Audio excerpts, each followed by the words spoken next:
Já descobriu que a sua própria filha o considera um estorvo que precisa de ser descartado. Eu descobri numa terça-feira de outubro, às 2:30 da tarde, enquanto organizava os meus documentos no escritório, e ouvi uma conversa que mudou a minha vida para sempre. O cheiro do café que eu preparara para nós às 2 ainda pairava no ar, quando escutei a Catarina ao telefone na sala sussurrar como quem trama algo terrível. Não aguento mais cuidar dela, doutor. A senhora Helena está a ficar cada vez mais esquecida. Sim, preciso de a internar em breve. O meu nome é Helena da Conceição Soares, tenho 78 anos, nasci e cresci aqui em Lisboa. Para quem me vê hoje, sou apenas uma viúva aparentemente frágil, que depende dos cuidados da filha única. Uma senhorinha de cabelos brancos que precisa de ajuda para se lembrar de onde guardou os óculos. Pelo menos é isso que todos pensam, incluindo a minha filha Catarina. Mas deixe-me contar-lhe um segredo. Eu não sou nada disso. Por trás desta fachada de velhinha esquecida, existe uma mulher que construiu um pequeno império imobiliário em silêncio. Propriedades espalhadas por Lisboa, investimentos que renderam frutos durante décadas, negócios que a Catarina jamais imaginou que eu fosse capaz de conduzir. E entre esses negócios estava o lar de São Francisco, o mesmo lar onde ela planeava internar-me. A ironia da situação cortou-me como uma lâmina gelada. A minha própria filha queria abandonar-me no lugar que eu comprara 15 anos antes, quando ainda era apenas uma empresária discreta a fazer investimentos para garantir o futuro. Um futuro que aparentemente não incluía o respeito da minha única herdeira. Naquele momento senti algo a transformar-se dentro de mim. Não era mais o medo da rejeição ou a dor da traição familiar. Era algo muito mais perigoso, a certeza de que chegara a hora de mostrar quem eu realmente era e de ensinar uma lição que a Catarina jamais esqueceria. Sabe qual é a diferença entre uma vítima e uma vingadora? A vítima chora e aceita. A vingadora observa, planeia e age. Naquele dia, aos 78 anos, deixei de ser a primeira para me tornar a segunda. Feche os olhos. Imagine descobrir que a pessoa que mais amou na vida, que criou com todo o carinho, que protegeu de todos os perigos, planeia livrar-se de si como quem descarta um móvel velho. Como reagiria? Eu vou contar exatamente como reagi. E talvez no final desta história compreenda por que às vezes a vingança não é apenas satisfatória e necessária. Para entender a dimensão da traição que descobri, preciso de explicar quem eu era antes daquele dia fatídico, quem eu fingia ser e quem eu realmente sempre fui. Helena da Conceição Soares, viúva do bancário Antônio Soares, moradora do bairro de Alvalade há 40 anos. Para os vizinhos, para os parentes, para minha própria filha, eu era a típica senhora lisboeta católica, praticante, cozinheira, excelente avó, dedicada, que nunca perdia uma missa de domingo, a mulher que fazia as melhores broas de mel da região e que sempre tinha uma palavra de conforto para quem precisasse. A Catarina cresceu a ver essa versão de mim. A mãe zelosa que a levava e buscava na escola, que participava em todas as reuniões, que cozia os fatos para as festas dos santos populares e nunca esquecia um aniversário. Depois de o Antônio ter morrido há 10 anos, ela assumiu naturalmente o papel de cuidadora, achando que eu estava perdida sem um homem para me orientar. Como ela estava enganada. O que a Catarina nunca soube é que mesmo durante o meu casamento eu mantinha uma vida paralela, discreta, mas próspera. Enquanto o Antônio trabalhava no banco e cuidava das contas da casa, eu investia nas sobras do orçamento familiar. Comprava terrenos baratos na periferia, pequenos imóveis no centro, apartamentos que precisavam de obras. Nada chamativo, nada que despertasse curiosidade.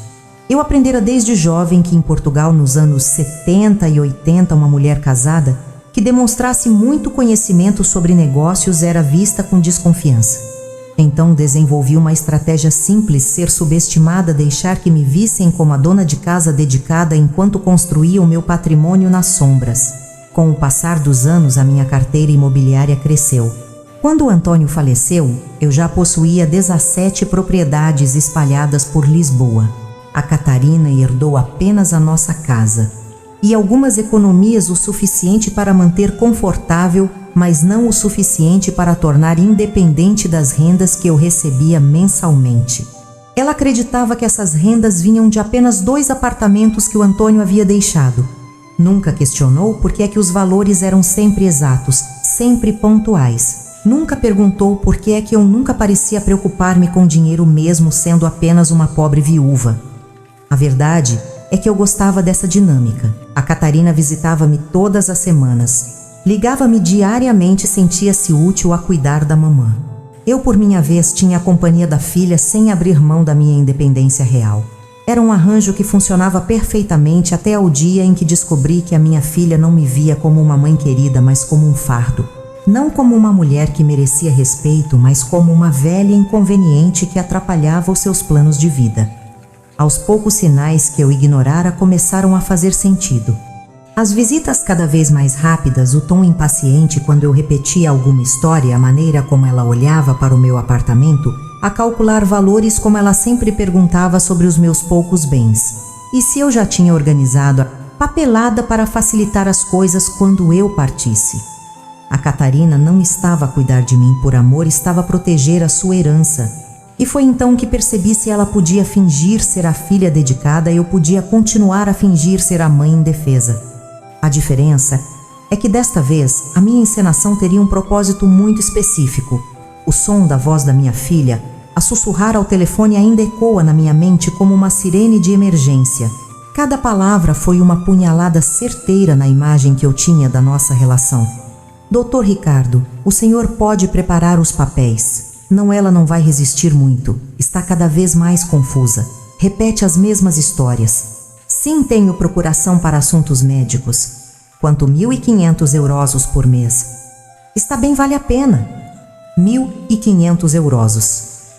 O preço da minha liberdade era 1.500 euros mensais para Catarina, menos do que ela gastava no cabeleireiro. Continuei a fingir que organizava os meus documentos, mas a minha atenção estava inteiramente voltada para aquela conversa que revelava o verdadeiro caráter da minha filha. Os meus dedos tremiam não de fragilidade, mas de raiva contida. O lar é bom, lar de São Francisco. Perfeito, conheço a reputação. Não, ela não precisa de saber dos detalhes agora. Vou dizer-lhe que é apenas uma mudança temporária para recuperar melhor. Até sexta-feira. Combinado, doutor. Lar de São Francisco, o meu lar. O lugar que eu comprara em 2007 como investimento, mas que mantinha em funcionamento por acreditar na importância de oferecer cuidados dignos aos idosos. A Catarina queria internar-me no meu próprio estabelecimento sem saber que cada cêntimo que ela pagaria voltaria diretamente para mim. A ironia era tão brutal que por um momento pensei que estava a ter um pesadelo. Quando a Catarina desligou o telefone, respirei fundo e forcei a minha voz a soar frágil e inocente. Filha, com quem estavas a falar? Ah, mãe, era só o médico a confirmar a sua consulta da próxima semana. Nada de importante. A mentira saiu tão naturalmente dos lábios dela que senti um arrepio. Quantas vezes ela já me tinha mentido?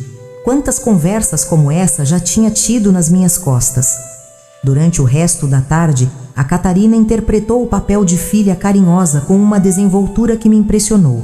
Preparou o meu lanche favorito, organizou os meus remédios, perguntou sobre a minha saúde, com aquela preocupação ensaiada que eu agora reconhecia como pura encenação. Mãe, a senhora tem andado muito esquecida ultimamente. Não acha que seria bom conversar com um especialista? Dr. Ricardo, o homem que aceitava 1.500 euros para internar idosos saudáveis. Sinto-me bem, filha, só um pouco cansada. É normal da idade. Pois é, mamãe. Por isso mesmo acho que uma avaliação seria importante. O doutor é muito bom. Tem uma clínica especializada em pessoas da terceira idade. Terceira idade. Como se eu fosse um produto com prazo de validade vencido. Naquela noite, depois de a Catarina se ter ido embora, fiquei acordada até tarde a pensar no que descobrira. Não era apenas a traição que me doía, era a frieza calculista por trás dela. A minha filha planeara cada passo, o médico cúmplice, a procuração médica obtida subrepticiamente, a narrativa sobre a minha suposta deterioração mental. Ela estudara minha rotina, observar os meus hábitos, identificara momentos de distração normal, como sinais de demência. Transformar a minha idade avançada numa arma contra mim mesma. Mas a Catarina cometera um erro fatal. Ela subestimou quem eu realmente era.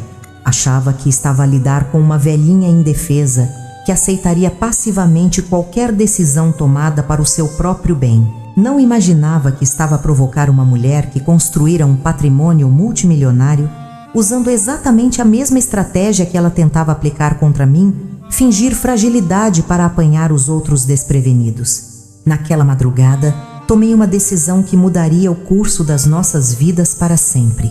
Se a Catarina queria jogar o jogo da manipulação familiar, eu ia mostrar-lhe como uma verdadeira mestre jogava, porque a diferença entre nós era simples. Ela estava a fingir ser esperta, eu estava a fingir ser burra, e agora o jogo mudara de regras. Durante os dias seguintes, transformei-me na atriz mais convincente de Lisboa. Cada esquecimento, cada momento de confusão, cada pedido de ajuda para tarefas simples era cuidadosamente calculado para reforçar a narrativa que a Catarina queria acreditar sobre mim. Filha, onde disseste que guardaste os meus óculos? Perguntava enquanto eles estavam bem visíveis na mesa ao meu lado. Mãe, os seus óculos estão aí à sua frente, respondia ela com aquele tom de paciência forçada que conhece quem precisa de lidar com idosos problemáticos. Ah, sim, desculpa, ando mesmo muito distraída. Cada interação era uma peça de teatro onde eu interpretava a protagonista vulnerável, enquanto a Catarina se convencia cada vez mais de que estava a fazer a coisa certa ao internar-me. O que ela não sabia é que enquanto fingia demência, eu estava a documentar tudo. O meu telemóvel, que a Catarina achava que eu mal sabia usar, tornou-se a minha principal ferramenta. Gravava as nossas conversas sempre que ela tocava no assunto da minha piora.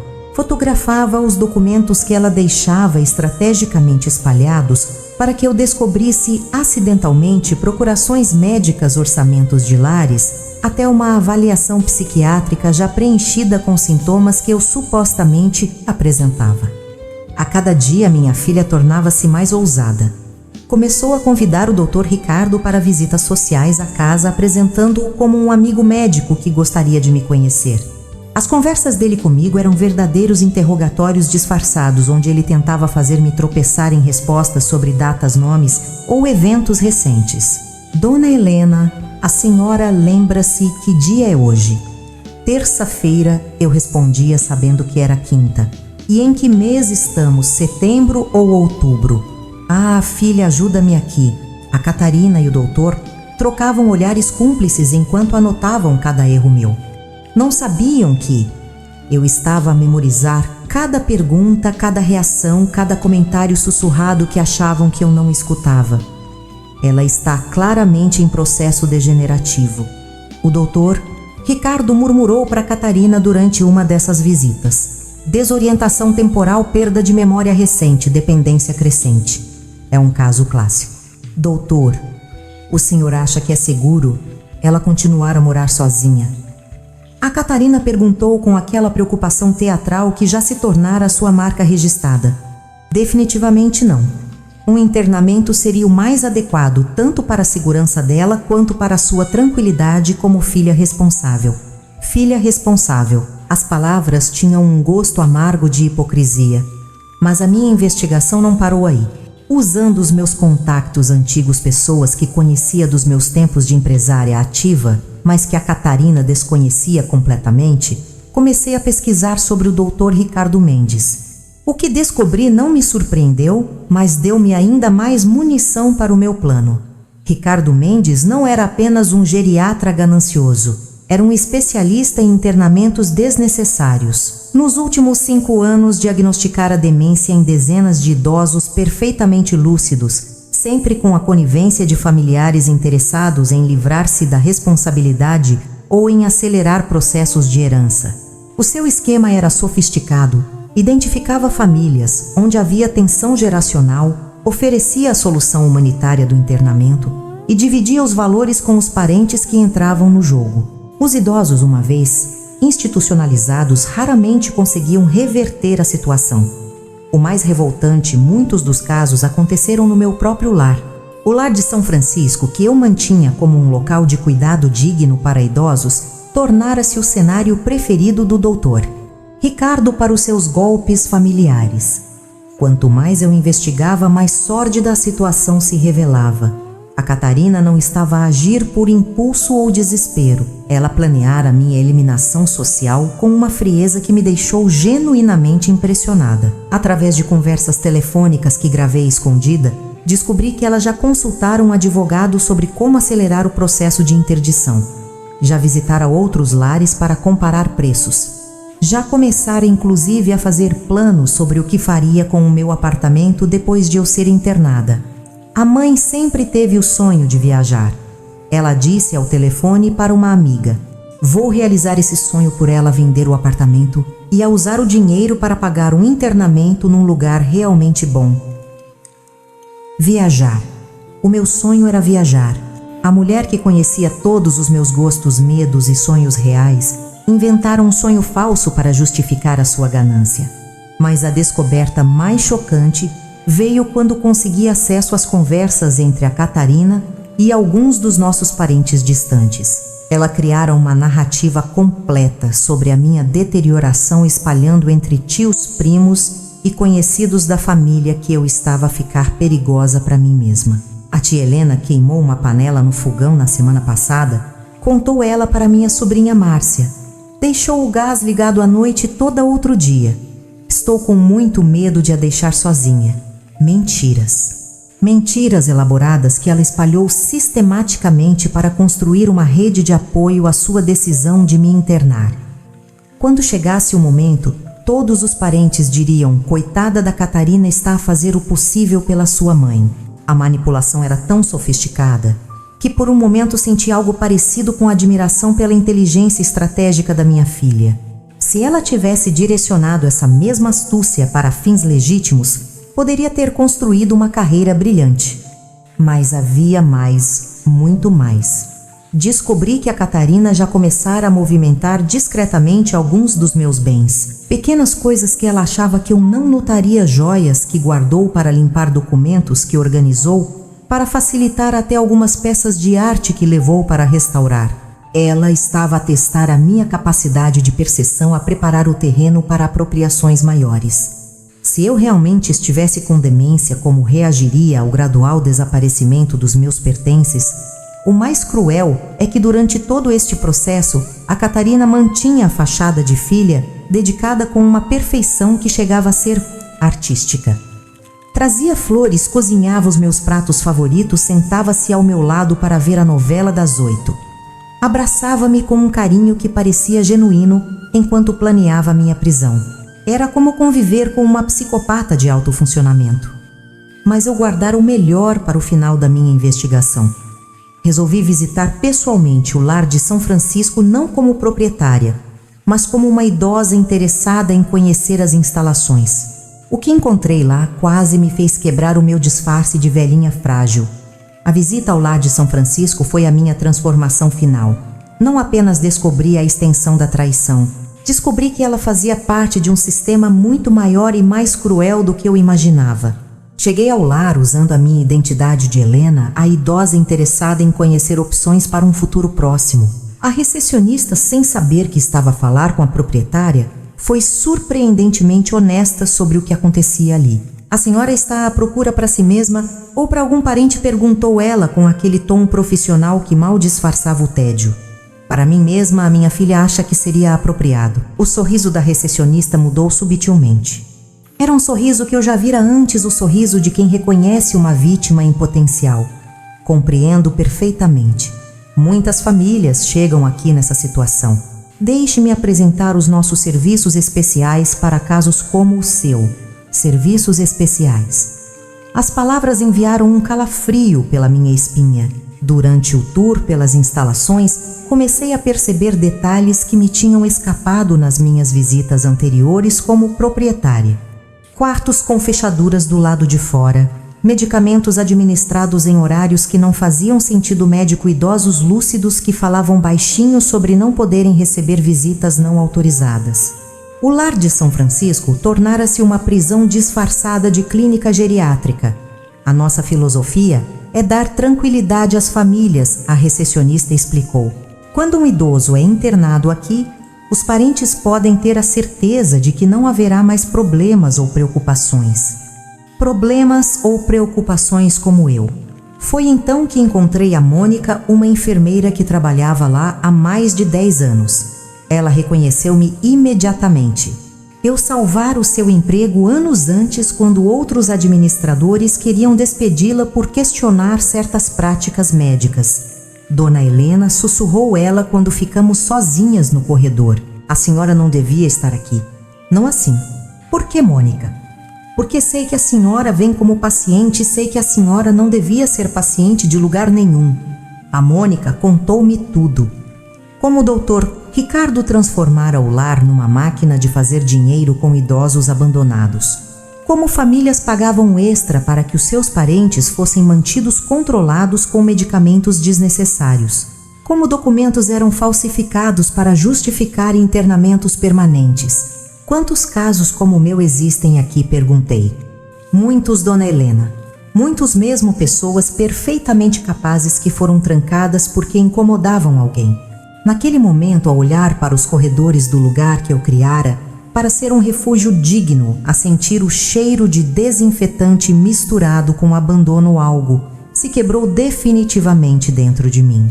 Já não era sobre a Catarina, já não era sobre a minha traição pessoal, era sobre um sistema inteiro que transformava o amor filial em negócio que fazia da velhice uma oportunidade de exploração que tratava seres humanos como problemas a serem resolvidos com dinheiro.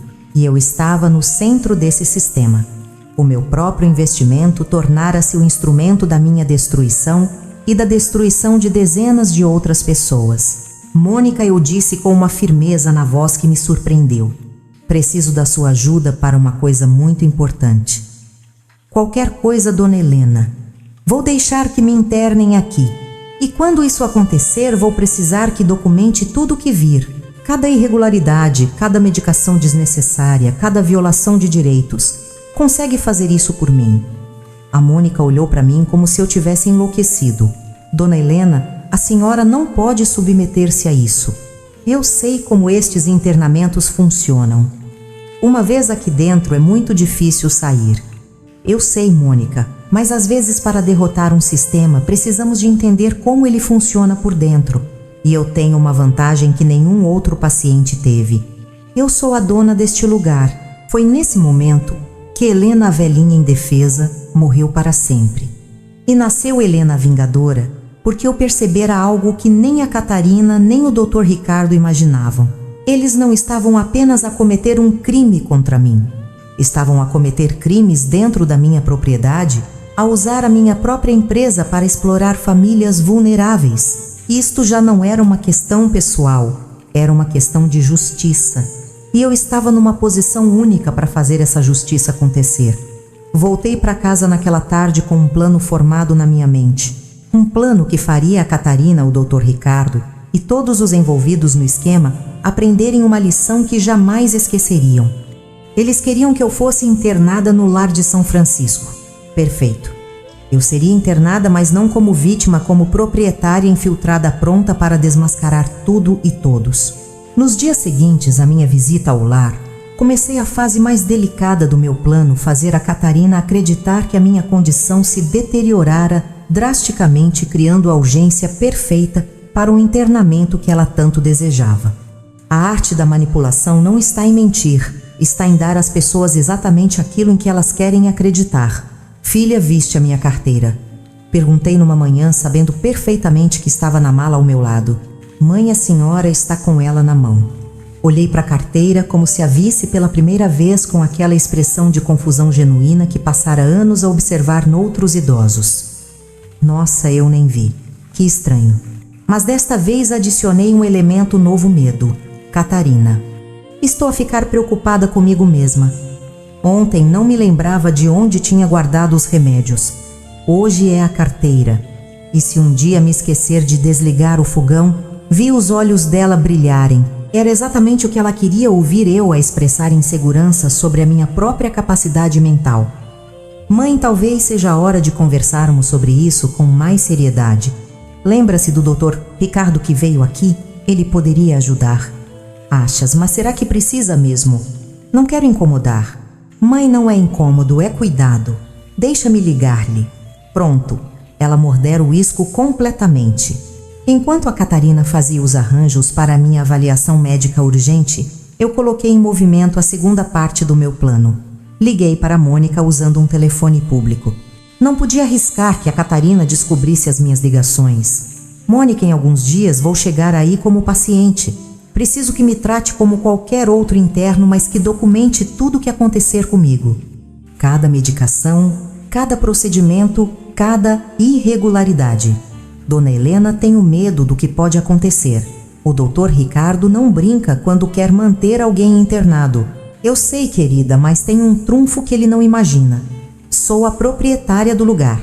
No momento certo vou revelar isso e virar o jogo completamente. Também contactei discretamente o meu advogado, não o que cuidava dos meus negócios declarados, mas outro especialista em direito penal que contratara anos antes para uma situação delicada com um dos meus inquilinos. O Dr. Marcelo era o tipo de profissional que não fazia perguntas desnecessárias e guardava segredos como um túmulo. Dr. Marcelo, preciso dos seus serviços para uma operação muito específica. Vou ser internada contra minha vontade real, mas permitindo que aconteça. Quero que monte um dossiê completo sobre irregularidades em internamentos geriátricos e que fique de prontidão para agir quando eu der o sinal. Dona Helena, isso é muito arriscado. Se algo der errado, eu tenho recursos para me proteger. Mas se der certo, vamos desmascarar um esquema que prejudica dezenas de famílias. A terceira peça do meu tabuleiro foi a mais delicada a preparar evidências irrefutáveis da conspiração entre a Catarina e o Dr. Ricardo. Instalei discretamente gravadores de voz em locais estratégicos da minha casa, debaixo da mesa da sala, na gaveta do telefone, até mesmo na casa de banho social onde a Catarina costumava fazer ligações privadas. Tudo legal dentro da minha própria residência. O resultado foi uma coleção de gravações, onde a minha filha discutia abertamente os seus planos de me internar. Especulava sobre quanto tempo eu duraria no lar. E até mesmo brincava sobre como seria livre novamente depois de décadas a cuidar da mamã. Ricardo tem a certeza de que ela não vai criar problemas, porque a minha mãe sempre foi teimosa. Catarina, depois de ela estar aqui dentro com a medicação adequada, vai ficar muito mais dócil. É sempre assim, medicação adequada. Eles planeavam drogar-me para garantir a minha submissão, com as evidências a acumularem-se, e a minha rede de apoio estabelecida, chegou a hora de testar até onde a Catarina estava disposta a ir para concretizar os seus planos. Comecei a criar situações onde ela precisaria de tomar decisões sobre mim, sempre a fingir estar confusa demais para decidir sozinha. Filha, recebi uma carta do banco sobre uns investimentos. Podes dar uma olhada, não estou a entender nada. A carta era real, um relatório de rentabilidade de algumas aplicações menores que eu mantinha em nome próprio. Mas observei atentamente como a Catarina reagiria ao ver que eu ainda tinha dinheiro investido que ela desconhecia. Mãe, que investimentos são estes? Ah, o teu pai é que fez isso antes de morrer. Eu nunca entendi bem essas coisas de banco. Vi a expressão dela mudar. Havia dinheiro que ela não conhecia, dinheiro que poderia estar a perder se não agisse rapidamente. Mãe, talvez seja melhor eu cuidar dessas coisas financeiras para a senhora. Assim a senhora não precisa de se preocupar. Achas? Mas como preciso de uma procuração, é simples. A senhora assina um papel e eu cuido de tudo. Procuração. O primeiro passo oficial para assumir o controle total sobre a minha vida. Não sei, filha. E se eu precisar do dinheiro, mãe, a senhora vai estar a ser muito bem cuidada. Não vai precisar de se preocupar com dinheiro nunca mais. Nunca mais. As palavras ecoaram na minha mente como uma sentença de morte civil. Mas o teste mais revelador veio quando fingi ter um episódio de confusão mais grave. Era uma quinta-feira à tarde e a Catarina chegara para a nossa visita semanal. Filha, que bom que vieste visitar-me. Há quanto tempo não nos víamos? Mãe, eu estive aqui ontem. Ontem não. Ontem estive em casa da minha mãe. Ela fez aquele bolo de fubá delicioso. A minha mãe morrera há 20 anos. Mãe, a senhora está a confundir as coisas. A sua mãe já faleceu há muito tempo. Fiz uma expressão de pânico genuíno. Faleceu. Como assim faleceu? Eu falei com ela ontem. Calma, mãe. Sente-se aqui comigo. Mas em vez de me acalmar, intensifiquei a confusão. Quem é você mesmo? Por que está na minha casa? Foi então que vi algo que me gelou o sangue. A Catarina não ficou assustada, ou preocupada, ficou aliviada. Mãe, sou eu, a sua filha Catarina. A senhora está em casa. Está tudo bem. Catarina, minha Catarina ainda é pequenina, usa franjinha. Não, mãe, eu cresci. A senhora está a confundir as épocas. O mais terrível é que percebi a Catarina a catalogar mentalmente cada palavra minha, cada sinal de deterioração, como munição para usar com o Dr. Ricardo. Ela não estava a tentar ajudar-me a orientar-me, estava a colher evidências para o meu internamento.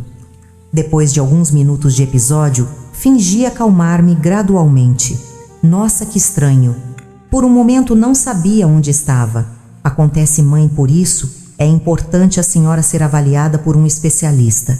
Talvez tenhas razão. Estou a ficar assustada comigo mesma. Naquela noite, depois de a Catarina sair, ela fez uma ligação que captei perfeitamente. Dr. Ricardo, acho que não podemos esperar mais. Hoje ela teve um episódio grave e não me reconheceu.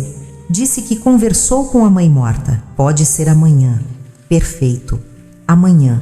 O meu internamento estava marcado para o dia seguinte. A noite anterior ao meu internamento foi surreal. A Catarina permaneceu comigo supostamente para me tranquilizar, mas eu sabia que era para garantir que eu não mudasse de ideias ou fizesse algo que prejudicasse os seus planos. Mãe, amanhã vamos fazer uma visita a um lugar muito bonito. Um lugar onde a senhora vai poder descansar e ser muito bem cuidada. Que lugar, filha? É uma clínica especializada em pessoas da nossa idade. Tem jardins, atividades, enfermeiras dedicadas. A nossa idade?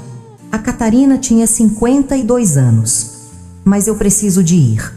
Não posso ficar em casa, mãe, depois do que aconteceu hoje e acho que seria mais seguro. Só por uns dias até a senhora se sentir melhor. Uns dias. Nós as duas sabíamos que seria permanente. Durante a madrugada, enquanto a Catarina dormia no quarto de hóspedes, fiz a minha última verificação de todos os elementos do meu plano. As gravações estavam seguras. O Dr. Marcelo tinha todas as evidências necessárias. A Mônica estava ciente da minha chegada.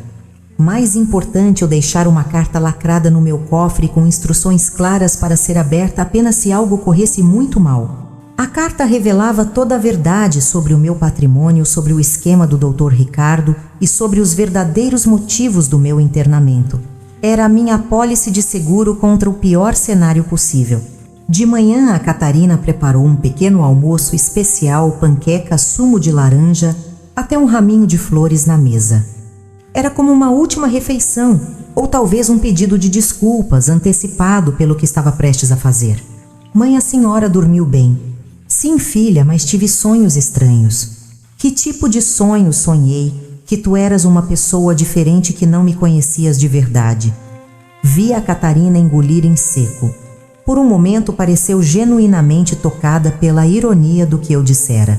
Mãe, eu conheço a senhora melhor que ninguém, por isso sei que esta decisão é a melhor para a senhora. Ah, tens a certeza, filha absoluta. Mentira. Se ela realmente me conhecesse, saberia que estava a cometer o maior erro da vida dela. Às 10 da manhã, o Dr. Ricardo chegou com uma ambulância discreta. Não era uma ambulância hospitalar comum. Era um daqueles veículos de transporte de pacientes que não despertavam curiosidade da vizinhança. Dona Helena, bom dia. Como se está a sentir hoje, confusa, doutor? A minha filha disse que o senhor vai ajudar-me. Vou sim. Vamos apenas fazer uma visitinha a um lugar muito agradável onde a senhora vai poder descansar. Visitinha como se eu fosse uma criança a ser enganada para levar uma injeção. Enquanto eles preparavam a minha mudança temporária, observei cada detalhe do procedimento, como os documentos foram assinados, sem que eu os lesse adequadamente, como a minha procuração médica foi apresentada, como se eu tivesse dado plenos poderes à Catarina para tomar qualquer decisão sobre a minha saúde. Como o Dr. Ricardo preencheu formulários de diagnóstico sem sequer me examinar adequadamente, Era um sequestro legal executado com a precisão de quem já fizera aquilo muitas vezes antes. A viagem até o lar de São Francisco foi a mais longa da minha vida mesmo, durando apenas 20 minutos. Sentada no banco da ambulância, a fingir estar sedada pelo calmante que o doutor Ricardo me dera e que eu, discretamente cuspi no lenço, observei a Catarina no banco da frente a conversar animadamente com ele. Doutor, por quanto tempo acha que ela vai precisar de ficar internada, Catarina? Casos como o da sua mãe raramente apresentam melhoria significativa. O mais provável é que seja uma situação permanente. Entendo. E quanto aos custos, não se preocupe. Com o esquema de pagamento que estabelecemos, você terá flexibilidade total. E quando os recursos da sua mãe acabarem, temos programas especiais de financiamento. Eles estavam a discutir a minha prisão perpétua como se fosse um plano de assinatura de uma revista. Quando chegamos ao lar, senti uma mistura estranha de raiva e ansiedade. Aquele lugar que eu concebera como um refúgio digno transformara-se no cenário da minha própria traição familiar, mas também senti algo inesperado, excitação, porque finalmente chegara o momento de executar a vingança mais elaborada minha vida. Dona Helena, chegamos. O Dr. Ricardo anunciou com aquela alegria falsa que os manipuladores usam com as suas vítimas. Que tal darmos uma olhada no seu novo lar, novo lar? As palavras deram-me força para o que estava por vir. A Mônica estava na recepção quando chegamos. Os nossos olhos encontraram-se por uma fração de segundo e vi nela a confirmação silenciosa de que tudo estava preparado para o meu plano. Esta é a dona Helena Soares. O Dr. Ricardo apresentou. O caso que discutimos ontem. Claro, doutor. Tudo já está preparado para receber. A Catarina assinou os últimos papéis com uma desenvoltura que me impressionou. Pagou a primeira mensalidade em dinheiro. Especificou que eu não deveria receber visitas não autorizadas. Até mesmo deixou instruções sobre quais medicamentos eu deveria tomar para o meu próprio bem. Mãe, eu venho visitá-la sempre que possível. Está bem. Está, filha. A senhora vai gostar daqui. É um lugar bonito com pessoas da sua idade. Eu sei que vai ser bom. Amo-te, mãe. Eu também te amo, Catarina. E essa foi a única verdade dita naquele dia inteiro. Quando vi a Catarina afastar-se pelo corredor, a sair do lar depois de me entregar como um pacote inconveniente, senti uma transformação final completar-se dentro de mim. Helena, a mãe confiante, morrera definitivamente. Helena, a vingadora, estava pronta para a batalha final. Os meus primeiros 3 dias no lar de São Francisco foram uma imersão completa no inferno em que o meu próprio investimento se tornara. E cada horror que presenciei alimentava a minha determinação de fazer justiça. Instalaram-me no quarto 237, um cubículo claustrofóbico com 2 camas, uma janela que não abria completamente e o cheiro permanente de desinfetante misturado com abandono. A minha companheira de quarto era a dona Alzira, uma senhora de 80 anos, perfeitamente lúcida, que fora internada pelo filho, depois de ela descobrir que ele estava a desviar a sua reforma. Dona Helena, sussurrou ela na primeira noite. A senhora não parece doente como os outros. Não estou doente, dona Alzira. Pelo menos não da maneira que eles dizem. Eu também não, mas ninguém nos escuta aqui dentro. Durante esses 3 dias, documentei mentalmente cada irregularidade que presenciei. Medicamentos administrados sem prescrição médica adequada a idosos, lúcidos a serem tratados como dementes para facilitar o controlo, visitas familiares a serem desencorajadas ou impedidas por motivos inventados, funcionários a comentarem abertamente sobre os esquemas que garantiam internamentos permanentes. O pior de tudo, descobri que havia pelo menos 12 pessoas no lar que estavam na mesma situação que eu, famílias que pagavam para se livrar de parentes inconvenientes com a conivência do doutor Ricardo e de outros médicos do mesmo esquema. A Mônica cumpriu seu papel perfeitamente. Durante as suas rondas, discretamente, informava-me sobre as conversas que ouvia, os documentos, que via as irregularidades que presenciava. Ela tornara-se a minha espia dentro do sistema. Dona Helena, o doutor Ricardo vem aqui amanhã para uma reunião administrativa. Pelo que eu vi, ele vai trazer o relatório sobre os novos pacientes da semana, incluindo o seu. E mais a sua filha vem junto para uma consulta de acompanhamento. Perfeito. A Catarina e o Dr. Ricardo estariam juntos no meu território, sem saber que estavam a caminhar diretamente para uma armadilha. Na noite anterior ao confronto, fiz a minha última ligação para o Dr. Marcelo usando o telefone da administração. A Mônica esquecera-se da porta do escritório aberta para mim. Dr. Marcelo, amanhã é o dia. Às 15h, quero que esteja aqui com toda a documentação que preparamos. Dona Helena tem a certeza de que está segura. Se algo der errado, não vai dar errado. Amanhã, metade deste esquema vai desabar. E a outra metade? A outra metade vai aprender que subestimar uma velha de 78 anos foi o maior erro das suas vidas. Na sexta-feira, às 14h30, a Catarina chegou ao lar acompanhada do Dr. Ricardo para a nossa reunião de acompanhamento. Eu observei-os da janela do refeitório, ela vestida com aquela roupa social que usava para ocasiões importantes, ele com a sua bata branca impecável que escondia um caráter podre. Às 15h em ponto, fui chamada à sala de reuniões para o encontro que mudaria as nossas vidas para sempre. Mãe, como está? A senhora Catarina levantou-se para me abraçar com aquela teatralidade que eu já conhecia tão bem. Estou bem, filha, meio confusa, ainda mais melhor. Que bom. Doutor Ricardo, como está o progresso dela, a dona Helena, está a responder bem ao tratamento. As medicações estão a fazer efeito. Ela está mais calma, mais adaptada à rotina. Tratamento, medicações. Mentiras sobre medicações que eu nunca tomara. Doutor, quanto tempo acha que a minha mãe vai precisar de ficar aqui, bem Catarina? Como conversamos, casos como o da sua mãe raramente permitem o retorno ao lar. O mais seguro é considerarmos um internamento definitivo. Definitivo. A palavra ecoou na sala como uma sentença. Mãe, o que a senhora acha? Era minha deixa o momento que esperara durante semanas. Filha, posso fazer-te uma pergunta? Claro, mãe. Tu amas-me? A pergunta apanhou a Catarina desprevenida. Vi uma sombra de algo genuíno passar pelo rosto dela. Talvez remorso, talvez saudade de quando realmente me amava. Claro que a amo, mãe, por isso estou a fazer tudo isto. Tudo isto. O que exatamente há a cuidar da senhora, a garantir que esteja em segurança? Segurança, repetia a palavra lentamente. Interessante usares essa palavra. Foi então que bati 3 vezes na mesa o sinal combinado com a Mônica.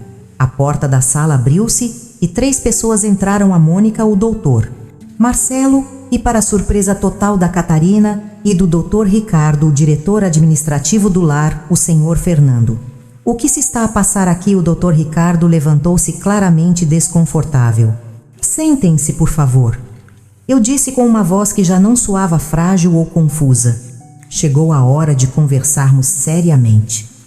A Catarina olhou para mim como se estivesse a ver um fantasma. Mãe, a senhora está bem. Estou perfeitamente bem, Catarina. Sempre estive. Aliás, gostaria de me apresentar adequadamente ao Dr. Ricardo. Estendi-lhe a mão. Helena da Conceição Soares. Prazer em conhecê-lo. E sou a proprietária do lar de São Francisco. O silêncio que se seguiu foi ensurdecedor. O Dr. Ricardo empalideceu. A Catarina abriu a boca sem conseguir falar. O diretor administrativo confirmou com um aceno de cabeça. Isso mesmo, a dona Helena é a nossa proprietária há 15 anos e nos últimos 3 dias ela documentou pessoalmente uma série de irregularidades que acontecem nesta instituição. Impossível, murmurou a Catarina. A minha mãe não tem dinheiro para isso. Ela mal consegue pagar as contas. A sua mãe, o Dr. Marcelo, interveio a abrir uma pasta repleta de documentos. Possui 17 imóveis em Lisboa, investimentos em 3 bancos diferentes e um patrimônio líquido de aproximadamente 1 milhão de euros. O número ecoou na sala como uma bomba. Dr. Ricardo, continuei a recuperar o controle da conversa. Gostaria de explicar à minha filha o esquema que vocês montaram ou prefere que eu conte? O doutor Ricardo tentou levantar-se, mas o doutor Marcelo foi mais rápido. Doutor, sugiro que permaneça sentado. Temos algumas perguntas sobre as suas práticas médicas nos últimos anos. Isto é um equívoco. Eu não tenho nada a ver com esquemas. Tenha certeza, a Mônica colocou um gravador sobre a mesa. Porque tenho aqui 3 horas de conversas suas a discutir valores de internamentos, medicações desnecessárias e como manter pacientes lúcidos controlados. O som da sua própria voz a sair do gravador fez o Dr. Ricardo desabar na cadeira. E tu, Catarina, virei-me para minha filha que estava em estado de choque total. Gostarias de ouvir algumas das conversas que tivemos nos últimos meses? Carreguei no play de outro gravador. A voz dela ecoou na sala. Não aguento mais cuidar dela, doutor. A senhora Helena está a ficar cada vez mais esquecida. Ricardo tem a certeza de que ela não vai criar problemas, porque a minha mãe sempre foi teimosa. Depois de ela estar aqui dentro com a medicação adequada, vai ficar muito mais dócil. A cada frase via Catarina encolher-se na cadeira como uma boneca insuflável a perder o ar. Mãe, eu. Tu, o quê? Catarina. Ah, mas me queres o meu bem. Estás a cuidar de mim. Eu estava preocupada. A senhora estava confusa e esquecida. Eu estava a fingir estar confusa. A minha voz ecoou pela sala. Durante semanas fingi ser a velhinha indefesa que tu querias que eu fosse. Fingi esquecer coisas. Fingi estar perdida. Fingi precisar de ajuda. E sabes por quê? Para ver até onde serias capaz de ir. Dona Helena, o Dr. Marcelo, interveio suavemente. Talvez seja melhor explicar as consequências legais da situação. Sim, vamos às consequências. Endireitei-me na cadeira, assumindo uma postura que a Catarina nunca vira antes. Doutor Ricardo, o senhor está a ser processado por prática ilegal da medicina sequestro, associação criminosa e apropriação indevida. A ordem dos médicos já foi notificada. E quanto a mim, a Catarina perguntou com um fio de voz. Tu, minha querida filha, tentaste internar-me contra minha vontade usando documentos fraudulentos. Isso chama-se sequestro e tentativa de apropriação de incapaz. Crimes que podem dar de 2 a 5 anos de prisão. Mas, mãe, eu sou sua filha. Exatamente por isso é mais grave. Violência contra idoso agravada pela relação de parentesco. A Catarina começou a chorar. Não eram lágrimas de arrependimento, eram lágrimas de quem finalmente entendera a dimensão do que perdera. Mãe, por favor, perdoa-me. Eu não sabia. Não sabias o quê? Que eu não estava doente? Que me estavas a trancar injustamente? Ou não sabias que eu tinha recursos para me defender eu? Eu pensei. Pensaste que poderias livrar-te da mãe inconveniente e ficar com a herança. Pensaste que eu era uma velhinha burra que acreditaria em qualquer história. Pensaste que poderias medicar-me para eu ficar quietinha e não incomodar mais. O silêncio voltou à sala. O Dr. Ricardo estava claramente a calcular as suas opções legais. A Catarina parecia ter finalmente compreendido a extensão do que fizera. Mas sabes qual é a parte mais triste de tudo isto? Catarina, continuei com uma calma que contrastava com a tempestade de emoções dentro de mim. Se tivesse chegado ao pé de mim e dito, mãe, estou cansada, preciso de ajuda. Se tivesse sido honesta sobre as tuas dificuldades, se me tivesses tratado como um ser humano, em vez de um problema a ser resolvido, eu ter-te-ia ajudado, ter-te-ia dividido os meus recursos, ter-te-ia providenciado apoio, teria encontrado uma solução que funcionasse para as duas. Mas tu escolheste o caminho da traição, escolheste enganar-me, medicar-me, trancar-me. Escolheste tratar-me como um animal que precisa de ser sacrificado quando fica velho demais. Levantei-me da cadeira. Pela primeira vez em meses não precisei de fingir fragilidade. A partir de hoje não tens mais direito à minha herança. Os documentos já foram alterados. Não tens mais as chaves do meu apartamento. Não tens mais procuração para nada. E não tens mais uma mãe. Dona Helena, o senhor Fernando interveio. E quanto ao lar, vamos fazer uma limpeza completa. O doutor, Ricardo e todos os médicos envolvidos neste esquema estão despedidos. Vamos rever todos os casos de internamento dos últimos 5 anos e vamos implementar um sistema de auditoria que garanta que isto nunca mais aconteça. Olhei para a Catarina uma última vez. Ai, Catarina, aqueles 1.500 eurosos mensais que ias pagar pelo meu internamento. Podes guardar. Los vais precisar para pagar um advogado. A justiça poética estava completa. A filha que queria internar-me no meu próprio lar descobrira que o lar era meu. O médico que lucrava com a minha prisão descobrira que era eu quem lhe pagava o salário. E todos eles aprenderam que subestimar uma velhinha pode ser o erro mais caro das suas vidas. Mas a vingança estava apenas a começar. 3 meses passaram desde o dia em que desmascarei a Catarina e o Dr. Ricardo naquela sala de reuniões. 3 meses desde que revelei quem eu realmente era e destruí as vidas de 2 pessoas que acreditavam ter me destruído primeiro. Espera que eu diga que me sinto realizada, não é? Que a vingança trouxe a paz que eu buscava, que a justiça foi feita e agora posso dormir tranquila. A verdade é mais complicada que isso. Estou sentada agora no jardim do lar de São Francisco. Sim, ainda moro aqui, mas por escolha própria a observar outros idosos que estão na mesma situação em que eu fingi estar. A diferença é que estes são reais. As suas famílias realmente os abandonaram. As suas mentes realmente se perderam. As suas histórias realmente chegaram ao fim.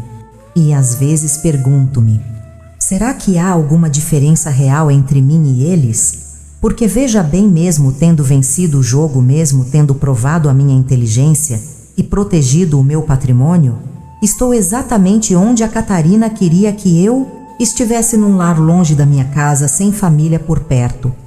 A vingança perfeita tem um preço que só descobrimos depois de o pagar. A Catarina está a enfrentar um processo criminal que provavelmente resultará em 2 anos de prisão em regime semiaberto. O seu advogado tentou um acordo alegando que ela agiu por preocupação genuína com a mãe, mas as gravações que coletei destroem qualquer narrativa de boa intenção. Ela não me visita mais, não me liga. Para todos os efeitos práticos, não tenho mais filha. O Dr. Ricardo perdeu a cédula profissional e está a ser investigado pelo Ministério Público em pelo menos 15 casos similares ao meu. 3 famílias já moveram ações de indemnização contra ele.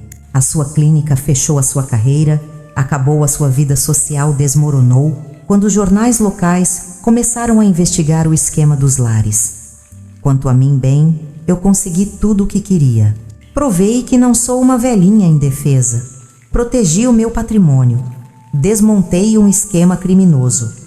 Salvei outros idosos de passar pelo que eu passei. Transformei o lar de São Francisco num modelo de cuidado digno e transparente. Mas ao fazer tudo isso, transformei-me em algo que não sei se reconheço. Durante décadas, construí a minha identidade em torno de ser mãe. Mesmo mantendo os meus negócios em segredo, mesmo sendo mais esperta do que aparentava no fundo, eu via-me como Helena, a mãe da Catarina, a mulher que criou uma filha, que preservou uma família, que manteve tradições. Agora sou Helena Vingadora, a mulher que destruiu a própria filha para provar um ponto à empresária que sacrificou os últimos laços familiares no altar da justiça pessoal. E a pergunta que me assombra todas as noites é: valeu a pena? Já acordou de manhã e por um segundo esqueceu-se de quem se tornou. Eu acordo todos os dias a pensar que vou ligar para Catarina para perguntar se ela vem almoçar. Domingo. Então lembro-me que a Catarina está a ser processada por tentar trancar-me numa prisão geriátrica e que fui eu quem a colocou nessa situação. Não me entenda mal. Ela mereceu cada consequência que enfrentou. O que fez comigo foi cruel, calculista e criminoso. Não há justificativa para tratar um idoso como ela me tratou, especialmente quando esse idoso é a sua própria mãe. Mas merecer e ser necessário são coisas diferentes. Eu poderia ter confrontado a Catarina diretamente quando descobri os seus planos. Poderia ter revelado o meu patrimônio e negociado uma solução que funcionasse para as duas. Poderia ter usado a minha posição de força para educar em vez de a destruir. Escolhi o caminho da manipulação e da vingança. Por quê? Porque queria que ela sentisse exatamente o que eu senti quando descobri os seus planos. Queria que experimentasse a traição, o desespero, a sensação de ter a vida virada do avesso por alguém em quem confiava. E consegui. Mas no processo, tornei-me exatamente o tipo de pessoa que sempre critiquei, alguém que usa poder e recursos para prejudicar outros mesmo quando há alternativas mais humanas disponíveis. A diferença entre uma vítima e uma vingadora não é apenas que a vingadora age, é que a vingadora aceita transformar-se em algo que talvez não devesse existir. Aqui estou eu 3 meses depois a tentar dar sentido ao que fiz e ao que me tornei. E a conclusão a que cheguei pode incomodá-lo tanto quanto me incomoda a mim. Não me arrependo. Deveria arrepender-me. Eu sei.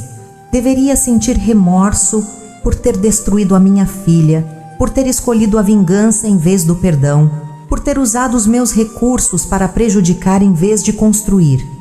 Mas quando penso na Catarina sussurrar ao telefone sobre como eu estava a ficar inconveniente quando me lembro do Dr. Ricardo a discutir a minha medicação forçada como se eu fosse um animal que precisa de ser domado quando vejo outros idosos neste lar que realmente foram abandonados por famílias que os viam como fardos, não consigo sentir remorso por ter feito justiça. Talvez seja isso que mais me perturbe. Descobrir que sou capaz de ser implacável sem me sentir culpada. Descobrir que existe uma parte de mim que acredita que algumas traições são imperdoáveis. Algumas lições precisam de ser ensinadas da forma mais dura possível. Já se perguntou qual é a diferença entre justiça e vingança? Eu passei 3 meses a pensar nisso. Justiça é o que os tribunais fazem. Imparcial, baseada em leis, limitada pela proporcionalidade. Vingança é o que eu fiz. Pessoal, baseada em sentimentos, limitada apenas pela minha criatividade e recursos. A questão é num país como o nosso, onde idosos são abandonados em lares por famílias que querem livrar-se de problemas, onde médicos ganham dinheiro a medicar pessoas saudáveis, onde o sistema legal é lento demais para proteger os vulneráveis. Às vezes, a vingança não é apenas mais eficaz que a justiça formal. A Catarina foi condenada mais rapidamente e de forma mais severa do que seria através de um processo normal. O Dr. Ricardo perdeu tudo de forma mais definitiva do que perderia apenas com uma condenação criminal. O esquema foi desmantelado de forma mais completa do que seria através de uma investigação oficial. E dezenas de idosos foram salvos de sofrer o que eu sofri. Isso não torna o que eu fiz moralmente correto, mas torna-o eficaz. E talvez seja essa a lição mais perturbadora de toda esta história. Às vezes, para proteger os fracos, precisamos de nos tornar tão implacáveis quanto aqueles que os exploram. Você que me está a ouvir agora, provavelmente tem família. Talvez tenha pais idosos.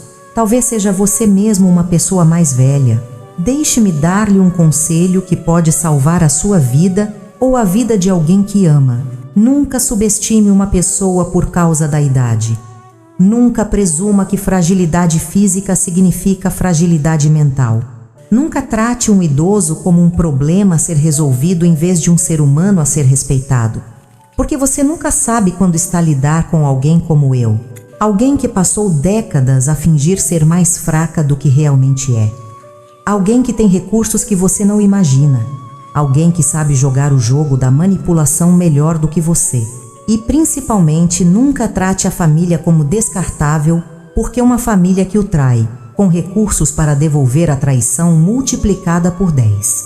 Eu era Helena, a mãe dedicada. Agora sou Helena, a proprietária do lar onde moro, por escolha própria, onde implementei regras rígidas contra abusos, onde outros idosos encontram o respeito que eu tive de conquistar através da vingança. Moro no quarto 237, o mesmo onde fui colocada como prisioneira.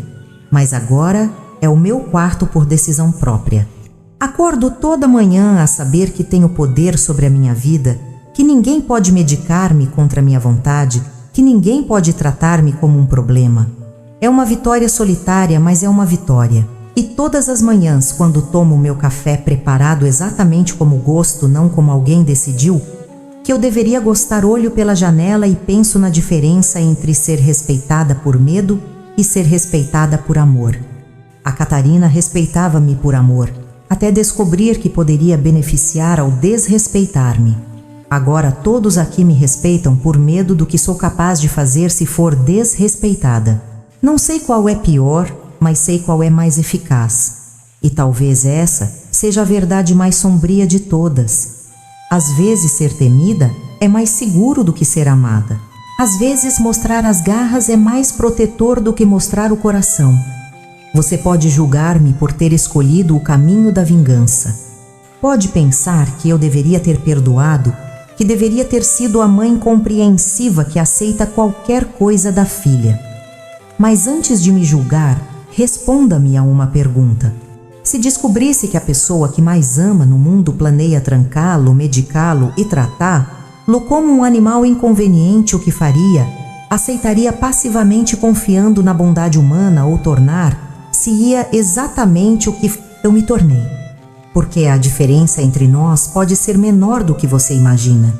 E se um dia se encontrar na minha situação, lembre-se desta história. Lembre-se de que idade não é sinônimo de fragilidade, que subestimar alguém pode ser o último erro que comete e que algumas lições só podem ser ensinadas da forma mais dura possível. Eu sou Helena da Conceição Soares, tenho 78 anos, possuo um patrimônio de milhões de euros, moro num lar por escolha própria e sou a prova viva de que nunca é tarde demais para mostrar quem você realmente é, mesmo que isso signifique tornar-se alguém que nunca imaginou que poderia ser.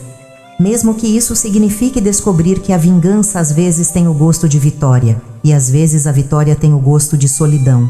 Mas pelo menos é uma solidão escolhida, não imposta. E isso, meu caro ouvinte, faz toda a diferença do mundo, porque no final de contas a única pessoa que pode ter a certeza de que não vai trair é você mesmo.